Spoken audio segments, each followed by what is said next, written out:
हम सभी नागरिकों का अधिकार एक समान है। आदिवासी दलित महिलाओं के लिए, शोषित ग्रामीण बेसहारों के लिए झालसा का योगदान है। आओ करें इंसाफ और अपने हक की बात, कानून की बात, कानून की बात, कानून की बात, कानून की बात। जोहार, नमस्कार। कानून की बात में हर बार आते हैं तो कुछ चीज़ें रिपीट करते हैं, हम दोहराते हैं। उनमें से ये है कि सर्वोच्च न्यायालय का मानना है कि कोई भी व्यक्ति न्याय से वंचित नहीं रहे। सिर्फ इस कारण से लोग न्याय से वंचित हो जाते थे, अभी भी हो जाते हैं कि उनको लगता है कि उनकी पहुंच नहीं है, उनके पास पैसा नहीं है, कोई पैरवी नहीं है, कैसे कानून की लड़ाई लड़ेंगे। कानून की लड़ाई लड़ना तो बहुत खर्च वाला चीज़ है। ऐसे में सर्वोच्च न्यायालय ने एक व्यवस्था की है विधिक सेवा प्राधिकार की। विधिक सेवा प्राधिकार हर जिले के मुख्यालय में है, राज्य स्तर पर है और राष्ट्रीय स्तर पर है। राष्ट्रीय स्तर पर जो है उसको नालसा बोलते हैं, नेशनल लीगल सर्विस अथॉरिटी, राष्ट्रीय विधिक सेवा प्राधिकार। और जो राज्य स्तर पर है उसको राज्य विधिक सेवा प्राधिकार कहते हैं, झालसा कहते हैं झारखंड में। और जिला विधिक सेवा प्राधिकार जो जिला मुख्यालयों में होता है। सब डिवीज़न में भी, जहाँ सब डिवीज़न है और मंडलीय न्यायालय है, वहाँ भी ये व्यवस्था है। वहाँ कुछ नहीं करना है, आपको अपने बारे में जो कानूनी लड़ाई है कि किन कारणों से आप कानूनी लड़ाई नहीं लड़ पा रहे हैं, आपकी क्या परेशानी है, आपके हक की बात हो तब भी लिख कर के भेजेंगे तो वहाँ तुरंत उस पर संज्ञान लिया जाएगा और उसके हिसाब से आपको राहत दिलाने की जिम्मेवारी विधिक सेवा प्राधिकार की हो जाएगी। इसमें वैसे लोग जो एससी हैं, एसटी कैटेगरी में आते हैं, जो 3 लाख से कम आमदनी वाले लोग हैं, तमाम महिलाएं और ट्रांसजेंडर, ये सब लोग वहाँ से निःशुल्क विधिक सेवा प्राप्त करने के अधिकारी हैं। कुछ नहीं करना है, आप अपनी बात लिख कर के भेजिए। आपके बगल में पीएलबी जो है, पीएलबी से बात करिए। अगर पीएलबी पैरालीगल वॉलंटियर आपको नहीं मिलता है तो पंचायत में पूछिए, पंचायत बता दे। कुछ नहीं तो जिसके पास स्मार्टफोन हो उस स्मार्टफोन में विधिक सेवा प्राधिकार खोजिए और उसमें यहाँ का पता होगा, उसके मेल में डाल दीजिए और काम शुरू हो जाएगा। तब आपको एप्लीकेशन लिखने के लिए अगर नहीं लिखने आता है तो एप्लीकेशन लिखवाया भी जाएगा। आपके लिए एडवोकेट की व्यवस्था होगी, सारी व्यवस्था आपकी चलती रहेगी। आज हम बात करेंगे इसी के तहत कानून की बात में विक्टिम कंपनसेशन, यानी जो पीड़ित है उसको पीड़ा दूर करने के लिए फ़िलहाल कुछ न कुछ व्यवस्था तो करनी पड़ेगी। ये विक्टिम कंपनसेशन क्या है, हमारे साथ बात करने के लिए परवेज इब्राहिमी साहब हैं जो अपर जिला न्यायिक दंडाधिकारी रह चुके हैं और झालसा के मध्यस्थ भी हैं। स्वागत है आपका। जोहार, नमस्कार। जोहार। एक तो बताएं इसके बारे में कि विक्टिम कंपनसेशन क्या है। देखिए, विक्टिम कंपनसेशन कई जगह लागू तो विक्टिम क्या है? विक्टिम जिसके ऊपर कोई अत्याचार हुआ है, इसके दायरे बदलते जा रहे हैं। अभी 2 बड़ा ही लैंडमार्क जजमेंट 18 में, एक तो निपुण सक्सेना वर्सेस भारत सरकार और दूसरा पुणेवाला वर्सेस भारत सरकार, 18 में 2 जजमेंट आया। ऐसा नहीं है कि विक्टिम को इंसाफ देने के लिए सीआरपीसी में कोई प्रावधान नहीं था, उसी के अधीन ये सब चीज़ें हो रही हैं। लेकिन इस 2 जो लैंडमार्क जजमेंट आया जिसने वेलफेयर स्टेट के कंसेप्ट को बहुत आगे ले गए, ये दोनों जजमेंट। और अब नालसा ने माननीय सर्वोच्च न्यायालय के जो है आदेश के आलोक में उन्होंने एक कंपनसेशन का पूरा एक ड्राफ्ट तैयार किया, जिसको बाध्यता थी हर राज्य को कि उसको अडॉप्ट करना है। कुछ बातें निपुण सक्सेना वाले केस से उभर के आई, कुछ पुणेवाला केस से उभर के आया। हमारे यहाँ पहले से विक्टिम को कंपनसेशन देने की बातें थीं, लेकिन उसका दायरा थोड़ा सीमित था। एक बात जो सबसे ज़्यादा महत्वपूर्ण है कि जैसे जैसे आवश्यकता जो है आविष्कार की जननी है, कानून भी जो सामान्य परिस्थिति देश की होती है, समाज की होती है, उसके हिसाब से बिल्कुल। नए नए कानून, नए नए गाइडलाइंस बनाए जाते हैं उसके लिए। तो सुप्रीम कोर्ट के गाइडलाइंस के हिसाब से एक फंड को रेज करने की बात हुई कि हर राज्य सरकार जो है क्षतिपूर्ति के लिए, कंपनसेशन करने के लिए विक्टिम को ख़ास तौर पर वो बनाएगी। पहले ये बातें महिलाओं पर फोकस किया गया हमारा, यानी जो है सक्सेना वाले केस से, पुणे वाले केस से फिर मॉब लिंचिंग और दूसरी तरह के घटनाओं में जो विक्टिम होते हैं उस पर हमारा ध्यान गया कि इनके लिए भी कुछ क्षतिपूर्ति का कुछ व्यवस्था किया जाए। हमारी सरकार ने भी 19 में इसको अडॉप्ट कर लिया और इसमें बहुत बड़ा रोल माननीय सर्वोच्च न्यायालय का, उसके डायरेक्शन पर नालसा का, उसके डायरेक्शन पर एक बहुत एक्टिव रोल झालसा का भी है और डालसा का भी है, जो ज़िला स्तर पर काम करती है। इसलिए कि हर ज़िला में बटा हुआ है राज, और हर ज़िला में जो भी विक्टिम इस तरह के होंगे उनको क्षतिपूर्ति दिलाने की, और वो भी 2 महीना के अंदर, जिम्मेदारी डालसा को दे दी गई।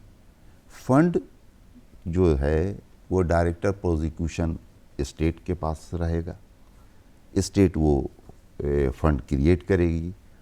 और ये एक स्कीम है, ये कानून नहीं है कि कोई भी विक्टिम है तो विक्टिम में कानून का प्रावधान है, केस कीजिए, ये कीजिए जिससे भी आपको दिक्कत है CRPC के तहत, लेकिन उसमें तो टाइम लगेगा और उसकी ज़रूरतें हैं तत्काल कुछ पैसे उसके पास हों, कोई इलाज करा सके या कोई दूसरा काम कर सके या फिर अपने को रीएस्टैब्लिश कर सके समाज में।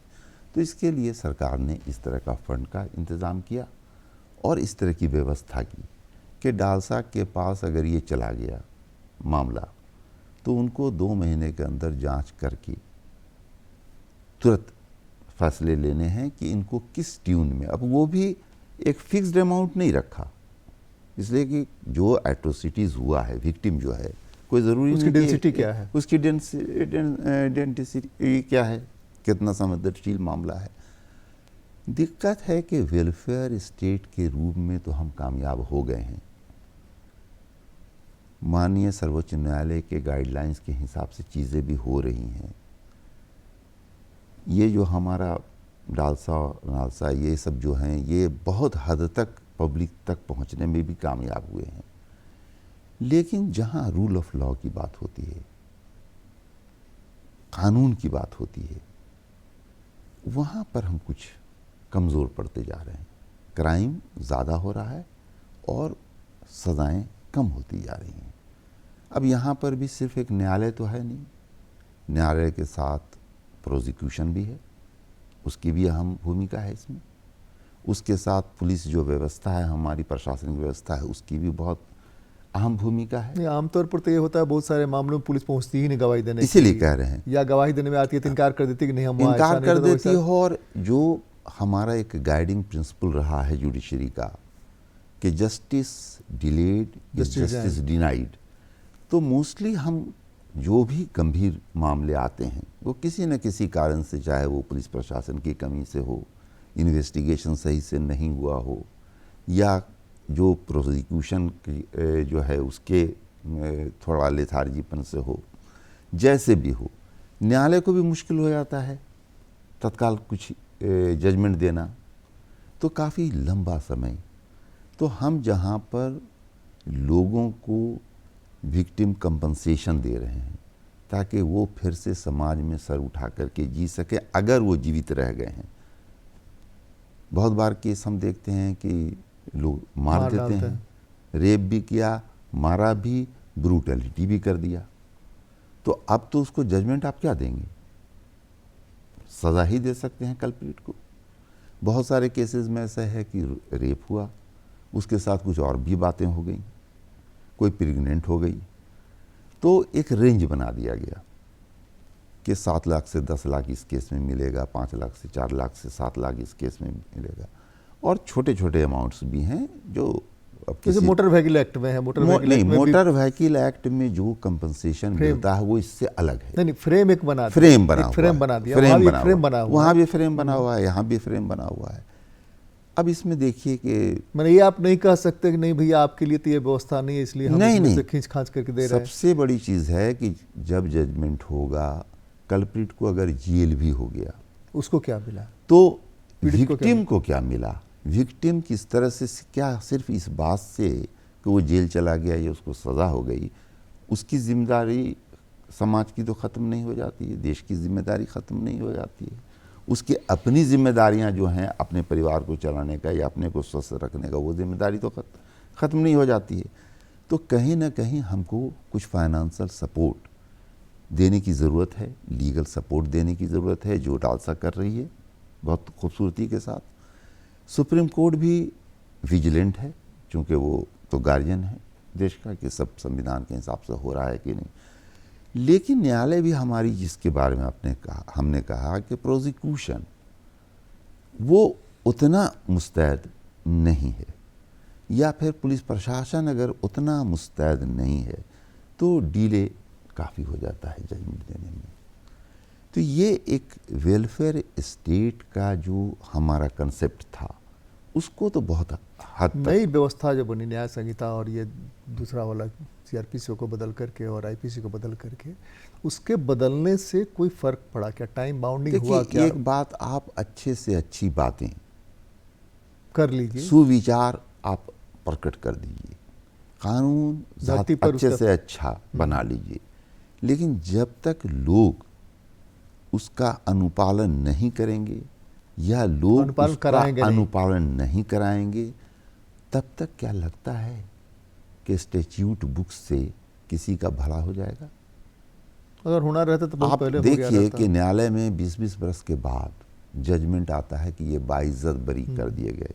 अब अगर कोई क्या हुआ तो पुलिस वाले नहीं आए? 30 बरस का कोई आदमी अगर किसी केस में फंस गया 50 साल हो और गए, 50 साल के बाद वो बाइज्जत बरी भी होता है, तो क्या वो अब वो काम कर सकता है, अपने परिवार को उस तरह से देख सकता है जैसा कि वो 30 बरस की उम्र में करता? तो हम ऐसे केसेस से रोज़ हमारा पाला पड़ता है। हमारे यहाँ ईफोरिया होता है, कोई रेप हो गया, फांसी पर चढ़ा दो, फांसी पर चढ़ा दो। भाई न्यायालय ऐसे फांसी पर नहीं चढ़ा सकती किसी को जब तक वो ये न देख ले कि वाकई ये कल्प्रिट है या नहीं है, वरना तो इनोसेंट आदमी भी फांसी पर चढ़ जाएगा। नहीं, फांसी पर चढ़ाने का भी तो फ्रेम बना हुआ है, फ्रेम बना हुआ है। नहीं, अगर पब्लिक के कहने पर फांसी पर लोग चढ़ने लग जाएं, रोजाना 100 आदमी चढ़ जाएगा। कोई किसी के खिलाफ भी कुछ बहुत सारे फॉल्स केसेस भी होते हैं, रेप के नहीं होते क्या फॉल्स केसेस हैं? बिल्कुल। समाज में उसकी क्या प्रतिष्ठा रह जाती है जिस पर कि इस तरह के इल्जाम बाद लगते में हैं? सुप्रीम कोर्ट से भी हट जाए तो उसे क्या फर्क नहीं पड़ता है? क्या फर्क पड़ता है? उसका तो चरित्र हनन जो होना था वो तो हो चुका। लेकिन अलार्मिंग क्या है? अलार्मिंग ये है रेट ऑफ कन्विक्शन और दूसरा रेट ऑफ क्राइम। कि क्राइम को हम सिर्फ एक ही चीज से रोक सकते हैं, वो है सजा और रूल ऑफ लॉ, त्वरित सजा।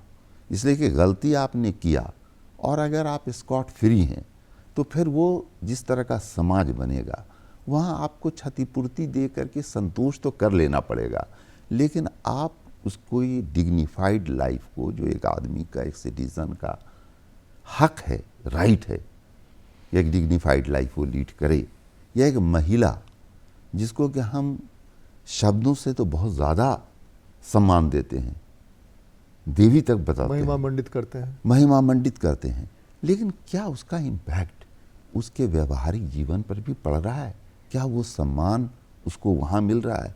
ऐसा नहीं है। हिंदुस्तान में 90% लोग, बल्कि 90.9% लोग बड़े ही शुद्ध विचार के लोग हैं, लेकिन 1% भी अगर गलत काम कर रहा है और हम उसको त्वरित गति से सज़ा नहीं दे पा रहे हैं तो सोचने की ज़रूरत है हमको। ये तो सिर्फ है कि किसी को चोट लग गया तो मरहम हम लगा रहे हैं। मेरी समझ कहती है कि चोट लगे ही क्यों, क्या हमको उसको मरहम लगाना पड़े?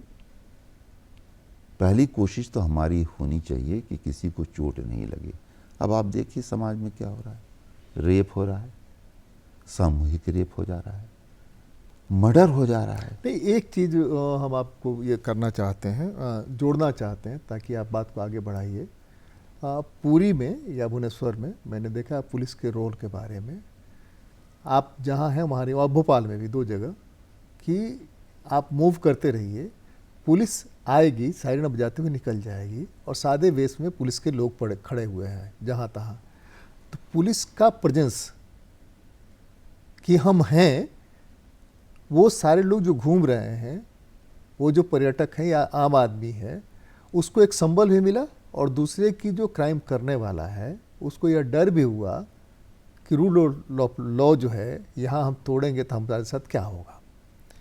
तो ये अगर सिर्फ कितना भर किया जाए जो आप कह रहे हैं कि भाई उसको क्या मिला, घटनाएं नहीं घटें, घटना घटने के बाद आप कुछ भी दे दें, कुछ भी दे दें, घटना नहीं घटे, इसकी व्यवस्था क्या। पॉपुलेशन तो बढ़ रहा है, बढ़ेगा भी आने वाले दिनों में, काफी बढ़ा हुआ है पॉपुलेशन बढ़ रहा है और बढ़ेगा भी। बढ़ेगा भी नहीं, तो अब बढ़ेगा अब भी तो, आंकड़े बताते हैं हमको, पूरे विश्व के, हिंदुस्तान के आंकड़े भी, जो हमारा सेंसस होता है, कि पॉपुलेशन घट रहा है। लेकिन ये एक दिन में तो घटेगा नहीं, नहीं, पॉपुलेशन घट रहा है, इसमें कोई दो राय पता नहीं चल रहा है। हाँ, पता नहीं, लेकिन समुद्र का पानी गर्म हो रहा है, कहाँ पता चल रहा है। हाँ, लेकिन अभी तुरंत नहीं पता लगेगा, नापने पर पता चलता है गर्म हो रहा है। ये जो आपने कहा, यही तो डिटेरेंट है कि पुलिस गश्त कर रही है, प्लेन ड्रेस में लोग खड़े हैं, अगर कोई गलती करता है तो तुरंत उसको पकड़ करके थाना लेके जाते हैं, हंगामा भी नहीं, चुपचाप हाँ, उसको उठा के चुपचाप चल से दिया। उठा करके ले जाते हैं। आप ये समझिए कि पुलिस का प्रेजेंस आखिर क्यों है समाज में। वहाँ हमने समाज देखा, को ही आपको तो ये क्या नाम है, गुरुद्वारा में, हाँ। जो ये पंजाब में गुरुद्वारा है, उस गुरुद्वारे में देखा है कि कहीं पर आपको पुलिसिंग नाम की चीज़ नहीं दिखेगी। स्वर्ण मंदिर में कहीं पुलिसिंग नहीं दिखेगी, कहीं सफाई कर्मचारी नहीं दिखेगा और कहीं गंदगी आपको नहीं दिखेगी, जगह नहीं दिखेगी। और हर कोई अपने से मेंटेन कर रहा, कोई कहने नहीं जा रहा है अरे इधर खड़े रहो, इधर क्यों खड़े हो, वहाँ चले जाओ, वहाँ चले जाओ। तो इससे हम सीख सकते हैं ना भाई, अपने ही देश की ये चीज़ें देखिए, हैं। दो तरह से चीज़ें सीखी जाती हैं। क्राइम को भी पनिशमेंट से अगर अलग कर देंगे आप, लोगों को लगने लगे कि हम जो क्राइम कर रहे हैं इससे हम बच जाएंगे, जो कि भावना आजकल घर कर गई है हर जगह, तो क्राइम बढ़ेगा। आप इसको नहीं रोक सकते। जिस तरह से क्राइम का रेट बढ़ा है, वैसे ही शनि जैसे मैंने कहा कि पॉपुलेशन घटा है और आगे घटेगा, उसी तरह से क्राइम भी आहिस्ते आहिस्ते ही कम होगा। लेकिन शर्त यह है कि पुलिस एक्टिव हो, प्रोसिक्यूशन एक्टिव हो और न्यायालय को ये मौका लगे इन दोनों के सहयोग से। ये तीनों एक साथ काम करना होगा, तीनों को अलग अलग काम नहीं हो सकता है। फॉल्स केसेस कम हैं, बहुत कम हैं, अभी भी अगर है तो नेग्लिजिबल है। वो करिए ना, अगर फॉल्स केसेस है तो उसमें भी उसको सज़ा मिली, उसमें भी ऐसा करने वालों को सज़ा मिली। और जो क्राइम कर रहा है, अब देखिए रोड पर चलती हुई लड़की को एसिड फेंक दिया, कहीं छेड़ दिया, कहीं कुछ कर दिया, इन चीज़ों को हम बहुत आसानी से रोक सकते हैं। ऐसा नहीं है कि इसके लिए किसी रॉकेट साइंस की ज़रूरत है, सिर्फ हमारे एक्टिव होने की ज़रूरत है। अच्छा, 2 बातें हमेशा आप देखिएगा कि डिफेंस में बोली जाती है।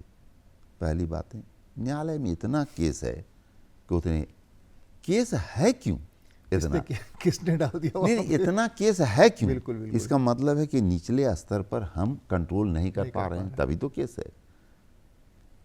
कितना जजेस आप रखिएगा, पुलिस कम है इसलिए क्राइम है। जो है अगर वो अटेंटिव हो जाए तो क्राइम कुछ तो कम हो जाएगा। बिल्कुल बिल्कुल बिल्कुल। लोड प्रशासन पर कुछ तो कम हो जाएगा। ये हमारे हिसाब से बहाना है कि हमारे पास केसेस ज़्यादा है, हमारे पास पुलिस फोर्स कम है। नेता को देखिए ना, नेता MP हो MLA हो, कानून तोड़ता है और वहाँ पर केस होता है उसके खिलाफ में, और केस होने के बाद में वहाँ पहुँचता है, बोलता है कि हम तो वहाँ नहीं थे, हम तो फलाना जगह थे। और पुलिस कहती है कि नहीं, हम तो केस की, मजिस्ट्रेट भी कहता है या तो आएगा नहीं, आएगा तो कहेगा हम नहीं पहचानते थे कि भीड़ में वही थे कि कौन था। देखिए कानून, तो वो आदमी तो तोड़ेगा, फिर अगला आदमी तोड़ेगा उसको। अगला आदमी तोड़ेगा नहीं, उससे इंस्पिरेशन लेके, प्रेरणा लेके पहले उसके चमचे शुरू करेंगे बदमाशी करना। पावरफुल बिल्कुल, लोगों बिल्कुल, के, बिल्कुल। उसमें सिर्फ नेता की बात हम नहीं बिल्कुल, करते, बिल्कुल। जो भी पावरफुल है, फिर उसके साथ वाले लोग करेंगे। कंपनसेशन की प्रक्रिया क्या है? बहुत सिंपल। आप जैसे ही इवेंट कुछ होता है, कुछ भी इंसिडेंट, घटती है। कोई घटना घटती है, कोई विक्टिम होता है, चाहे किसी भी चीज़ के लिए हो, उसको सबसे पहले जाके थाने पर रिपोर्ट करना चाहिए। थाना है, चीफ जुडिशियल मजिस्ट्रेट हैं, जुडिशियल मजिस्ट्रेट हैं, इवन एग्जीक्यूटिव मजिस्ट्रेट हैं, डालसा है, किसी इन लोगों को खबर करना चाहिए। केस लेकिन करना चाहिए तुरंत, ताकि कानूनी प्रक्रिया सज़ा वाली वो चले। जैसे ही डालसा के पास वो आएगा या इनके किसी भी मेंबर के पास आएगा, इनका काम है तुरंत जांच करना और कितनी ग्रेविटी है केस में, हल्का है, कोई बहुत बड़ा क्राइम हो गया है, घृणित क्राइम हो गया है, तो उसके हिसाब से किस चंक में इनको कंपनसेशन देना है। केस करने से क्या होता है, 6 महीना के बाद अगर आप केस करते हैं तो नहीं होगा केस, और डालसा को भी 2 महीने के अंदर जांच प्रक्रिया पूर्ण करके उसको कंपनसेशन दिलवा देना है विक्टिम को।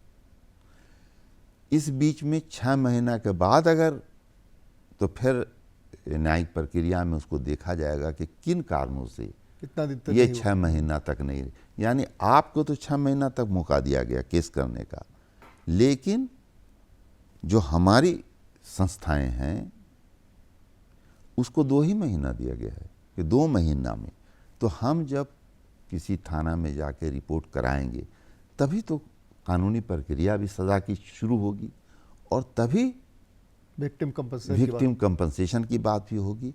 सामाजिक लज्जा भी हमको कहीं ना कहीं बर्बाद कर रहा है, वो कहीं ना कहीं उत्साहित कर रहा है लोगों को गलत काम कि करने लोग डर के के लिए। मारे नहीं करेंगे, डर के लोगों को लगता है अरे छोड़ो छोड़ो, चुपचाप रहो, बदनामी समाज में, होगी, हाँ। बदनामी होगी। आप सोचिए ना कि हमारे यहाँ ऑनर किलिंग तक हो जाता है, जबकि इसमें ऑनर कहीं है ही नहीं, ऐसे मामलों में, बिल्कुल। लेकिन ऑनर किलिंग हो जाता है। हमारे शास्त्रों ने एक सही तरीका भी तो आपके उन लस्ट को पूरा करने के लिए बनाया है। परिवार बनाओ, हाँ। शादी करो, अपनी ज़रूरतों को पूरी करो। आप जब उससे हट करके, तो इसका मतलब है कहीं ना कहीं न तो कानून का डर आपके मन में है, न समाज का डर है आपके मन में, न इंसानियत है आपके मन में, न कोई धार्मिक विचार है आपके मन में। आश्चर्य तो ये है कि हम लोग जो जनता उन लोगों का भी स्तुति गान करने लग जाती है जो क्रिमिनल्स हैं, जो गलत क्रिमिनल हों या क्रिमिनल नहीं हों। जब क्राइम कर लिया तो आप तो क्रिमिनल हो ही गए ना। बिल्कुल। जब आपने एक heinous crime, this is a crime against a citizen, it is crime against A state, it is crime against A humanity.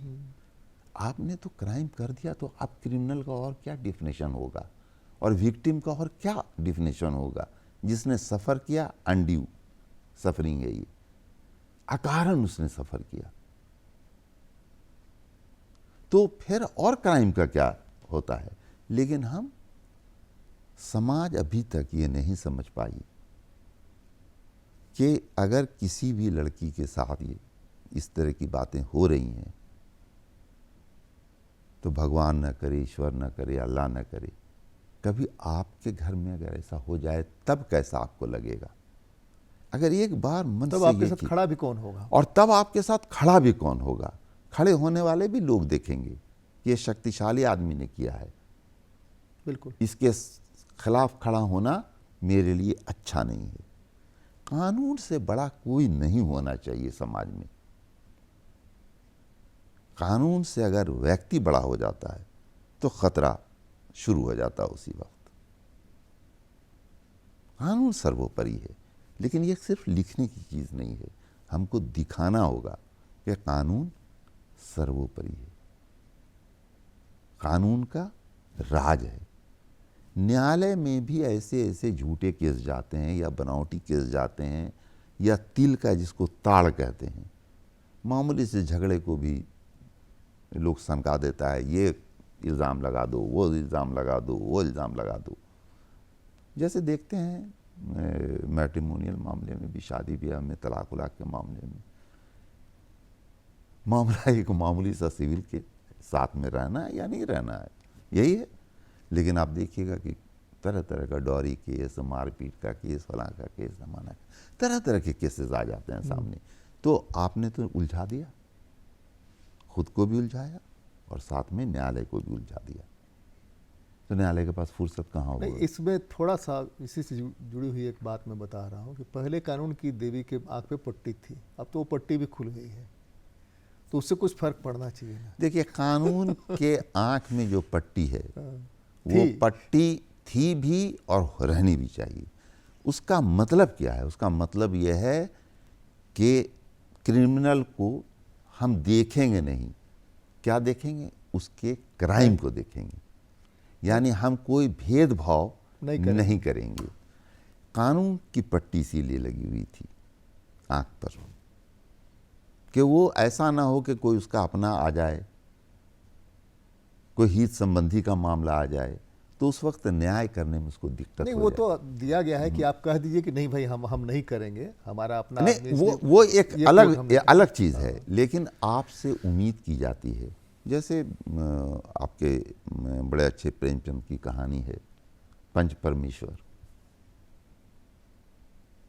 वो न्याय का सिद्धांत बताता है। हाँ, चलिए हम कंक्लूड कर रहे हैं। कंपनसेशन के लिए वो थाना में पहले प्रक्रिया निभाएं और नहीं तो डीएलए से चले जाएं इसमें और वेरी सेम डे या विद इन 15 डेज अपना ये प्रक्रिया पूरी कर लें। उसके बाद में कंपनसेशन की प्रक्रिया वहाँ जो जांच करना, और वहाँ से जांच करके कंपनसेशन उनको जितने के वो हकदार होंगे, और हर तरह के छोटे केसेस से लेके मर्डर तक, रेप तक, एसिड में फेंकने से लेकर के हर तरह के केसेस के लिए, लिंचिंग के लिए, ये जो पुणे वाला का केस से लिंचिंग को और मॉब वायलेंस को जोड़ लिया गया। इससे पहले जो है निपुण सक्सेना वाले केस से जो न्याय निर्णय हुआ सर्वोच्च न्यायालय का, उसमें औरतों के साथ, बच्चियों के साथ या किसी के साथ भी जो अन्याय हुआ है, जो क्राइम हुआ है, उसको लेकर के गाइडलाइंस मानव तस्करी भी जोड़ सकते हैं क्या? क्योंकि हमारा समय खत्म हो रहा है, अगली बार मिलते हैं तो किसी और मुद्दे पर बात करते हैं। अभी तो समय खत्म हो रहा है, लेकिन आपको इस प्रावधान का फ़ायदा तब मिलेगा जैसे ही घटना घटती है। घटना घटने के 2-4 दिनों के अंदर थाना में तो अब स्मार्टफोन से भी आप FIR लॉज करा सकते हैं, और जिला विधिक सेवा प्राधिकार या जो भी PLV मिले आपके पास, उनको नहीं तो CGM के यहाँ जा कर के अपना केस दर्ज करके इसके हकदार आप हो सकते हैं और समयबद्ध तरीके से आपको मिलेगा। बहुत बहुत धन्यवाद। जोहार, नमस्कार। जोहार।